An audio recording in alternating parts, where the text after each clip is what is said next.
આ દહીંનું શું કરવાનું છે? રાયતું બનાવો. દહીં મેળવવાનો વિડીયો આપ સૌએ જોયો અને બહુ પ્રતિસાદ આપ્યો. હવે ઉનાળો આવ્યો છે અને જુદા જુદા રાયતાઓ શીખીએ. દહીંને ગળણીમાં નિતારી લઈએ છીએ.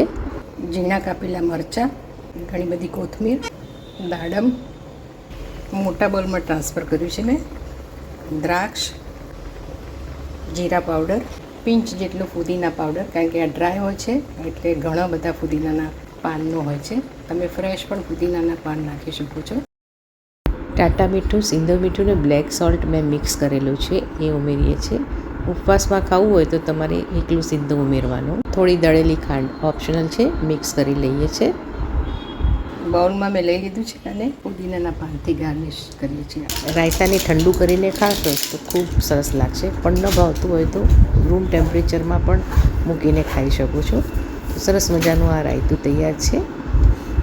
ઉનાળામાં ખાલી રાયતા હોય ને વધારે તો બી ચાલે, તો આ રાયતું મેં મારી સ્ટાઇલથી બનાવ્યું છે. કોદરીની ખીચડી અને ઠંડુ રાયતું. તમારે કયા કયા રાયતાની રેસીપી શીખવી છે એ મને લખજો કોમેન્ટમાં.